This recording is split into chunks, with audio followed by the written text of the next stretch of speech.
Hello everybody and welcome to my YouTube channel. I'm so excited to start this reading journey with you guys and make more friends in the book community. I've always wanted to make a YouTube channel because I've always been a really big reader and I would love to share my opinion, my loves, my favorites with you guys and make more book friends because I do not know very many people who read a lot. So I thought I'd start off with, a nice easy a nice and easy September wrap-up video for you guys.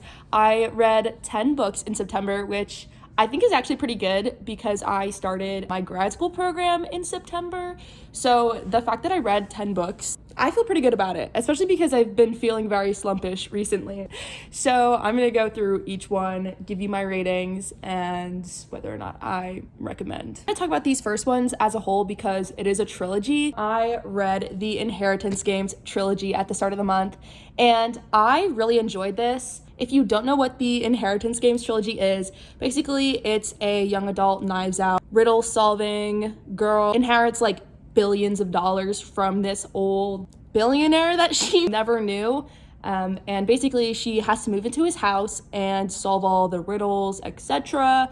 But plot twist, his 4 grandsons live in the house as well. So do with that what you will. If you have read it, this is spoiler free, don't worry. If you had read it, I was a certain love interest fan in these two, and I was really hoping the Final Gambit, which just came out this month, that he would be the end game, but he was not. But it's okay because this isn't necessarily okay because she low-key ruined his character, and that's why I'm okay that Avery, the main character, didn't end up with him. And so I'm a other love interest supporter now. But yeah, this series was a lot of fun. It's super fast paced. I think the chapters are only a page or 2 each. It moves really quickly. It's kind of has a found family vibe, even though the brothers are all half brothers, but including Avery and the security team and her PR girl. The found family is so fun. And the little side pairing of her sister is really cute. So I highly recommend reading the series if you are a YA fan. It's not super romance heavy, which is cool. It's very much focused on solving mysteries, which was very, very fun and interesting, kept me on my toes. I never knew what was going on. Literally the whole time, like by the end of the book, I would be like, that's the reveal. So yeah, I definitely recommend these. I have to go out of order now because I don't remember the specific order that I've read the next few, but it doesn't really matter. So I'm pretty sure the next book I read this month was The Martian by Andy Weir. I've had this on my general TBR for years, honestly, because I loved the movie, and I picked this up because someone in my cohort, which I just joined this month, recommended it, said it was his favorite book, so I decided to read it so we would have something to talk about. And I cannot recommend this book enough. If you've seen the movie, you have to read the book. Even if you're not a reader, one of the things that you don't expect from this book is that it is so funny. If you don't know what The Martian is, basically it's about Mark Watney, who is an astronaut who goes to Mars with a group of 5 or 6 other astronauts, and he's injured on the 6th day there. And so they leave because it's this crazy sandstorm and they can't find him. His monitor goes out, they think he's dead, so they have to evacuate. And it turns out that he was alive the whole time. So the book follows his life on Mars and everything going on with NASA and all that. And I absolutely loved this. It was so funny, which is something you wouldn't expect because this man is stranded on Mars, but Mark Watney is hilarious. I highlighted a few lines and I want to go back and annotate more because I was laughing out loud while reading this book. I guess I would classify it as a science fiction, as it can't necessarily happen, but it is all based off real science. So when he is doing experiments and stuff, all that stuff is real, and I thought that was super interesting. I've never read a book like this, and I really enjoyed it. I definitely gave this like 4.5, 4.75 stars because I wasn't obsessed with it, but I really loved this book and it was really, really good. And I have to acknowledge how great it was with my star ranking, so I definitely recommend this. Okay, I'm pretty sure the next book I read, Iron Widow. I can't pronounce the author's name, so if you can read that, I don't know if it's backwards. Okay. Yes. So this book is a YA fantasy, and it is inspired by Chinese mythology, mixed with Pacific Rim, mixed with taking down the patriarchy. That is my best description of this book. It was so good, and I'm definitely going to be reading the sequel when it does come out. Basically, it follows Zixin, and in her society, they have to fight some sort of alien creatures, and they fight in Pacific Rim-like machines.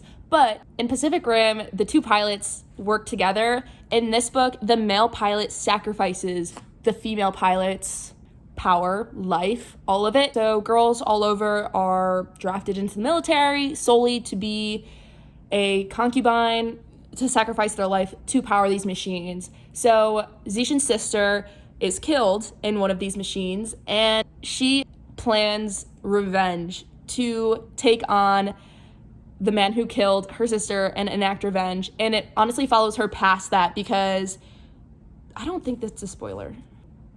Yeah, no, it's in the description. So she kills him, and she finds out that she is an Iron Widow. She's able to sacrifice boys instead of the other way around. So they put her with the most powerful controller of these machines, and he is a prisoner for murder. So there's a lot going on. It is really great. It's so fun. It was so interesting. It was something I've never read before. I love Asian inspired fantasy. I read it a lot, I feel like, and this was completely different to anything I've ever read.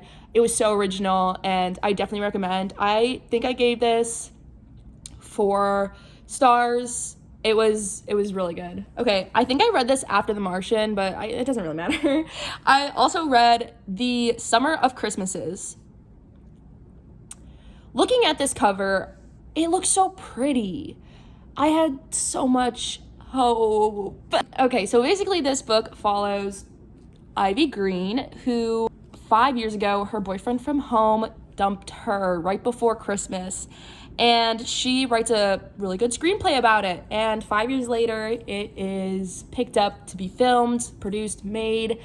And the producer wants to film in her hometown, meaning she has to go back and see her old ex.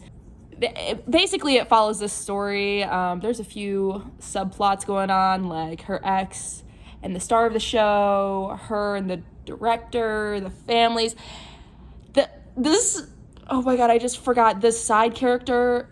Oh my god. Okay, I really do not like to talk bad about books, but to be fair, this is my opinion. I did not like this book. I felt that the writing was okay at first, but the way different plots and topics are introduced, I thought were very immature. So the thing that makes me giggle is the actor who plays the lead character in her movie.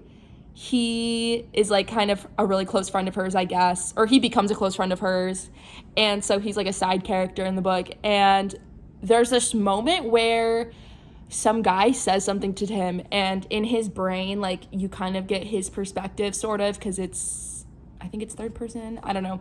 He thinks, and I quote, "Am I into dudes?" And I just I don't know. There's just something so immature about that. Him and the guy he ends up with, so cute, and I really liked them as a pairing, but the way it came up was just so goofy. And then as well as there's a conflict that happens between two of the girls, and it ends with the one just being from her perspective, just in her head being wow, I was really awful, I should apologize. And then she apologizes and they're friends again. So this was not my favorite. I'm glad I read it and have it because it's so cute.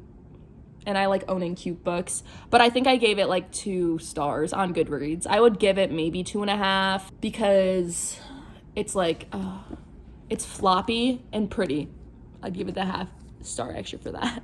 I wouldn't recommend it. And I hate to say it, but that's the truth.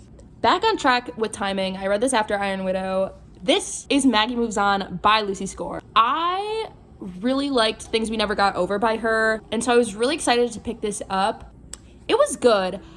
Basically, it follows Maggie, who is a YouTuber who renovates houses, and she works from project to project, And on the most recent project, she bumps into Silas, who's a landscaper. And basically, he wants her to stay. She doesn't believe in commitment. Follows the renovation of this house. I'm trying to remember, I should have taken notes. I'm trying to remember specifically what I thought was off. I would have given this 3.5 stars because it was pretty good. I absolutely loved the found family trope. Her and her ex-husband and the kid. Oh my God, it was so good. I love the found family trope in this. I think what irked me was that Silas wants her to like quit her job, keeps telling her she works too much, tells her to take off, tells her to stop doing this and this. And I think what irked me was that she was a girl boss, okay? And Silas was trying to end her slay. And that was not very cash money of him. But yeah, it was cute. It was fun. If you really don't mind that, I would recommend it. The spice, definitely. This is 18 plus. It was very good. That part of it, if you know what I mean. So yeah, I'd recommend this. I love Lucy Score. I'm so excited for her sequel to Things We Never Got Over to come out. It doesn't come out till next February, I think. And I want to read more by her because she has a couple other books that are pretty popular. Next, I read Wicked Beauty by Katie Robert. This is another 18 plus book. I think I liked it. You know what? I think I enjoyed it. My trepidation is because I liked Neon Gods. Electric Idol was so-so for me. And this one was somewhere in the middle, I think. I liked the characters. I liked the spice scenes. Very well written. If you don't know the series, it is a bunch of more modern Greek retellings. And so this one follows Achilles, Patroclus, and Helen. They're a throuple, a triad, whatever. It was good. The dynamics were a little funky at first. It honestly took me a little bit to get into because somehow there's still kind of world building going on. They had to explain a lot of behind the scenes to bring up the plot. I think you could probably read them as standalones because there's nothing too crazy about the world that you don't get introduced to in here, I think. So it did take me a while to get into, but honestly, once I was like 100 pages in, I think I flew through it pretty quickly. I did a camp out this week on campus, and I think I read this in like 3.5 hours. I was so bored, and it's really fast paced, to be honest. So yeah, this one I think I would give 3 stars. Definitely, I would give this, I think, 3 stars, and Maggie Moves On 3.5. So if you like the first two, definitely read this. I would say it's probably the second. If I had to rank them, Neon Gods 1. Honestly, don't hold me to that because maybe this was better than Neon Gods. Suddenly I love it. It was one of the good ones in the series so far, I would say. Last and certainly not least, last night I finished Where the Crawdad Sing by Delia Owens. And I started this book in May, I think. I saw the trailer for the movie and I immediately wanted to read the book because the movie looked so fun and interesting, and I had heard good things about this. I love reading before watching the movie, which obviously I didn't do with The Martian, but that's okay. If you have never heard of Where the Crawdad Sing, it follows Kaya, who lives in the marshes alone, and she's kind of grown up taking care of herself, and it flashes between 2 timelines, the story of her growing up, but as well in the current timeline, there has been a murder, and it's kind of getting pinned on her, and it kind of follows her story leading up to the murder and after the murder. So it has like the trial and everything, and it's actually really interesting. And the end, the like last paragraph or 2 caught me by surprise. Like, I did not see that coming. Like, I was like, vocally out loud, I was like, what? Like, I was so surprised. I did not expect that ending. It wasn't like a plot twist, it was more of like a reveal, and I was like, what? What is going on? I definitely recommend this book. I believe it would be considered more of a literary fiction, which typically isn't my genre of choice, which is mainly why I kind of read the first 40 pages and kind of put it down for a while. But this weekend, I was inspired and I picked it back up again, and I'm so glad I did because it really was really good. I'm actually gonna watch the movie tonight. It has Daisy Edgar Jones in it, and she's a great actress, and I actually heard good things about the movie. My friend in my cohort, who also reads a lot, recommended it, and I think that's probably why I got into reading it. So we're gonna watch the movie together tonight, so exciting things. Yes, this is the 10th and final book that I read in September. Let me show you the stack. This is a stack we have, everything I read. This is kind of a good stack. This is a solid stack. So yeah, if you enjoyed this video, please leave a like down below and subscribe to my channel so you can know when I post more videos. I have so many ideas for this channel and I'm so excited to experience them all with you. Yeah, that's that, and I will see y'all when I see y'all. Bye.